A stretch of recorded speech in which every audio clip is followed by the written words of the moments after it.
Hello guys, ജിദ്ദയിലെ എന്റെ ഒരു പുതിയ ദിവസത്തിലോട്ട് സ്വാഗതം. അങ്ങനെ ഇന്ന് നമ്മൾ രാവിലെ നീച്ച പാടത്തന്നെ ജിദ്ദിന് ടാറ്റ പറഞ്ഞു കണ്ട് മദീനത്തേക്ക് വന്നിട്ട് പെൽച്ചക്ക് ഉദ്ദേശിച്ച പോക്കാണെങ്കിലും ഉറങ്ങി നീച്ചപ്പോ ഇച്ചിരി വൈകിപ്പോ ഒരു 8 മണി. സംഭവം റോഡുകളെ കല്ല വൈബാണെങ്കിലും പെരും വെയില്. പിന്നെ ഒരു പെട്രോൾ പമ്പിൽ സൈഡാക്കി, കാരണം ഇന്നോടൊന്ന് ഫുഡ് കിട്ടിയില്ലെങ്കിൽ പിന്നോടൊന്ന് കിട്ടിയ ഗ്യാരണ്ടി ഇല്ല. അങ്ങനെ പിന്നെ എടുത്തുള്ള ഒരു യമനി പീടിയിലാണ്ട് അവിടുന്ന് ഫലാഫിൽ സാധിച്ചും പെപ്സി വാങ്ങി നേരെ വണ്ടി കയറി. വണ്ടിയിൽ നിന്ന് കഴിക്കാണ് കരുതിയത്, പക്ഷെ എനിക്കൊരു സുഖം കിട്ടാത്തതുകൊണ്ട് ഞാൻ അവിടെ പുറത്തുനിന്ന് കഴിച്ചു. അങ്ങനെ പിന്നെ നമ്മൾ യാത്ര തുടങ്ങി. ഇനി നമുക്ക് എന്തായാലും മദീനത്ത് എത്തിയിട്ട് കാണാം. അപ്പൊ നമ്മളങ്ങനെ ഹറമിന്റെ പാർക്കിങ്ങിൽ എത്തി കിട്ടും.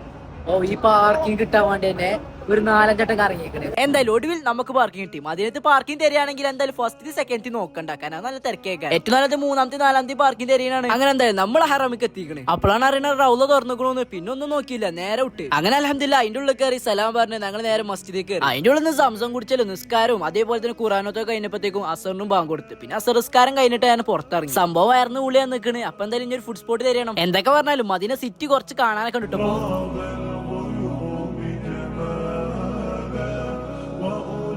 പിന്നെ ഇവിടെ കാലുവണ്ടി മാത്രല്ല, സൈക്കിൾ നമുക്ക് റെന്റിന് വാങ്ങാം. പിന്നെ ലോകത്തിലുള്ള എല്ലാ രാജ്യത്തെ ഫുഡ് സ്പോട്ടും വന്നിരിക്കണം. ഈ ലൈൻ തൊട്ട് ആറ്റം വരെ കാണുന്നത് ഓരോ രാജ്യത്തിന്റെ ഫുഡ് സ്പോട്ടാണ്. അങ്ങനെ മണിക്കൂറുകളുടെ ഇൻവെസ്റ്റിഗേഷന് ശേഷം നമ്മൾ ഒരു പാകിസ്ഥാനി പിടിയിൽ സീറ്റ് പിടിച്ചു. ഇനി ഇവിടെ നടക്കാൻ പോണ കാല പാർട്ട് 2 കാണാം.